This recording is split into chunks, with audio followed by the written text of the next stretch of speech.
novas políticas públicas. As pessoas acostumadas aos modelos antigos de fazer política não entendem o movimento que não seja organizado em moldes convencionais e que não tenham liderança.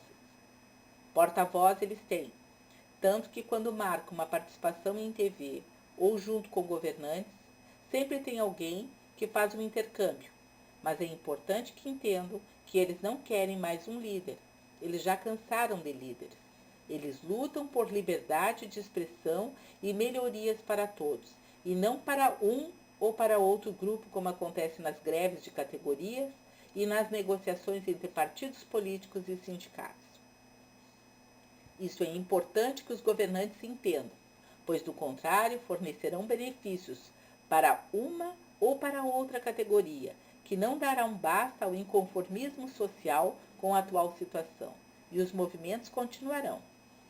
Já faz tempo que vejo e participo de estudos e trabalhos que levam ideias de melhorias para os problemas que a sociedade enfrenta, tanto de minha cidade, Porto Alegre, quanto do Brasil. E o máximo que se obtém é o acúmulo de protocolos. E isto é a fonte da maior queixa social, o não escutar o povo. As negociações são feitas longe das bases sociais e de suas reais prioridades.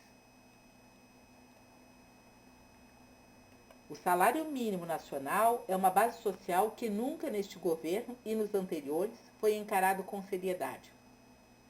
E apesar das promessas em épocas de eleições, é um dos salários mais miseráveis e nem de longe cobre as necessidades básicas.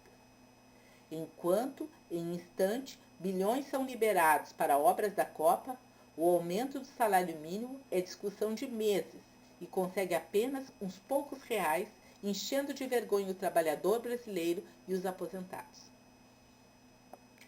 Os benefícios concedidos, como bolsas, auxílios e outros, só tornam a sociedade mais dependente, atada a um sistema, e alimenta em muitos o tirar vantagem, que desagrada aos que ficam de fora porque beneficia as diferenças.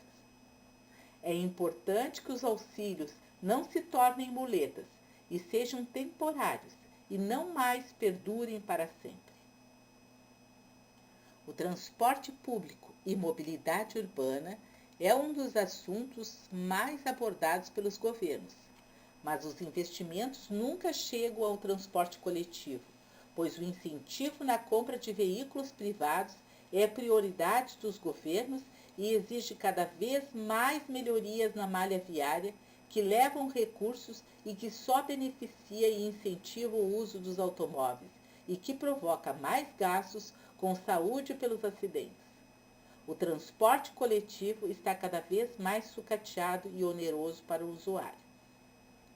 A educação não pode ser resolvida com aumento salarial para os professores. Precisa escolas, transporte, instalações e merenda escolar de qualidade, além de permitir autonomia para as escolas criarem metodologias novas de ensino e não impor a educação ou idade escolar e nem material didático que fere os princípios educacionais. Medidas que reduzem a idade para o começo da educação retira dos pais a responsabilidade de escolha pela educação primeira de seus filhos. As crianças são sempre citadas, mas não estão sendo cuidadas. A criança deve ser protegida e crimes contra ela devem ser inafiançáveis. Não adianta criarmos estatutos que deixam a proteção apenas impressa no papel. Se é menor, deve ter um responsável por ela, família ou Estado, que zele pela sua condição de criança. A saúde negligenciada permite que todos os dias percam-se vidas de adultos e crianças nos hospitais. A negligência médica e desvio das verbas destinadas às prioridades do setor também aumentam a problemática da falta de atendimento e das longas filas nos postos de saúde à espera de autorização de exames e consultas especiais. A falta de segurança pública ficou evidenciada nos conflitos recentes. Elas são um retrato do que a população enfrenta no dia a dia. Estabelecimentos comerciais que poderiam gerar empregos fecham as portas, pois são assaltados quase que diariamente. Nosso sistema judiciário está desacreditado. Bandidos respondem em liberdade a crimes de latrocínio e outros, porque pagam fiança e juízes consideram que não oferecem risco à sociedade. É este tipo de criminoso que estão infiltrados em meio aos jovens que pedem por mudança. A corrupção nos governos é coisa muito séria. Secretários da cidade e Estado são afastados sob evidências de fraudes na concessão das licenças ambientais e o assunto está abafado. O incêndio que provocou centenas de vítimas ser investigado descobre-se irregularidades nas concessões das licenças para funcionamento. A falta de punição incentiva ainda mais estes atos.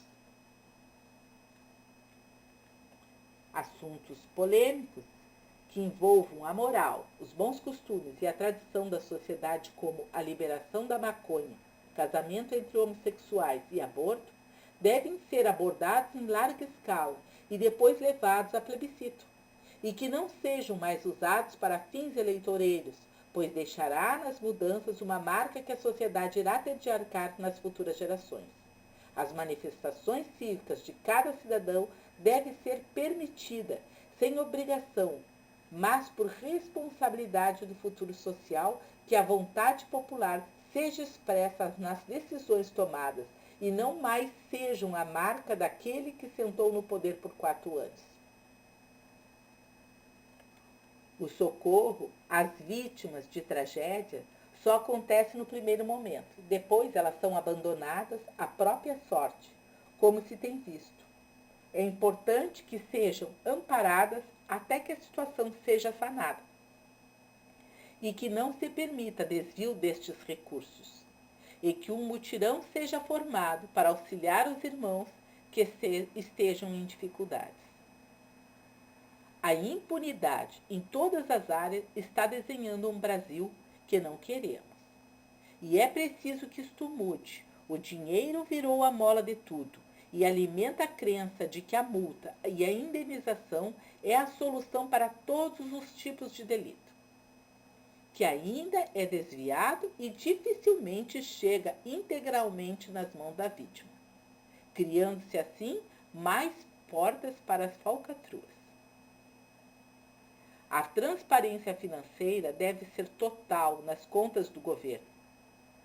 Quanto arrecada e de onde arrecada, e para onde vai e quanto vai, bem como uma total transparência na ficha de cada funcionário público ou parlamentar. É importante uma rigidez nesse setor para resgatar a credibilidade. Os recursos financeiros arrecadados provêm de investimentos que muitas vezes provocam um desgaste maior ao meio ambiente ou da qualidade de vida que a sociedade deseja. É preciso que vejamos além das aparências quando copiamos exemplos de fora e saber quais malefícios sociais trarão para a sociedade com a sua implantação. Apostar nos serviços ao invés da indústria pode trazer mais vantagens a curto e longo prazo. O emprego público, pelas vantagens que oferece, tanto em salários como estabilidade, tempo para aposentadoria e outros, contribui para a descaracterização da função real do serviço, inchaço da máquina e desestímulo ao ingresso no setor privado, que está ocasionando o desaparecimento de muitas profissões.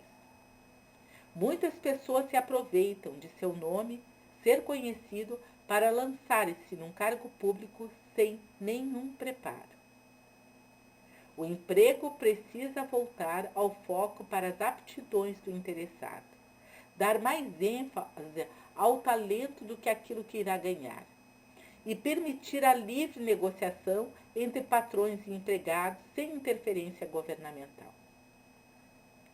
As greves fizeram parte de nossa história no passado, mas hoje viraram rotina e, num descaso com a população, acontecem seguidamente, trazendo enormes prejuízos para as pessoas. Quando o mal anuncia os inícios das atividades, já começam as paralisações. Outras, num ato de desrespeito, passam por cima de sentimentos e crenças. E ainda há as que provocam perdas de vidas. Os sindicatos, assim como as greves, tiveram parte importante na formação de nossa história, mas hoje estão a ditar regras e não permitem mais uma livre manifestação e negociação, muito pelo contrário, criam um abismo entre patrões e empregados. O lixo é um problema, porque estamos o alimentando diariamente com consumo exagerado. Nossa indústria está parada porque estamos lotando nossas casas com todo tipo de objetos que vêm de fora e que alimentam o ter e não o ser. Além de estarmos com este modo de agir, contribuindo com o trabalho escravo dentro e fora de nosso país. As dívidas que os governos têm para com o cidadão devem ser honradas da mesma forma que exige que o cidadão honre as que tenha com o governo. E com isso põe um fim aos precatórios. Essa é uma novela que precisa ter um fim e não pode mais esperar. A fiscalização sobre o funcionamento da máquina pública é o papel de maior importância do governo, assim como o investimento nas prioridades básicas. Mas parece que todos estão se esquecendo disso e estão investindo e palpitando em áreas que fogem de sua competência, pois seriam de escolhas individuais ou de uma parcela da sociedade. Todos os tópicos aqui citados seriam evitados com a fiscalização eficiente do setor. E é nisso que o governo tem de apostar. Fiscalizar não é impor regras, mas ver se está funcionando, se os resultados são positivos e se está servindo bem aos propósitos do governo e da sociedade. Os exemplos de nossos governantes é o modelo que estamos passando para a sociedade, que quer usufruir das mesmas vantagens. Mas existe uma parcela da sociedade que não quer mais participar e nem assistir a este jogo. É esta parcela da sociedade que saiu para as ruas. E isto não se cala com repressão, porque são princípios, ideais que cresceram dentro de cada um, pois não estão em busca de melhorias para si, estão em busca de uma vida melhor para todos e sabem que isto é possível.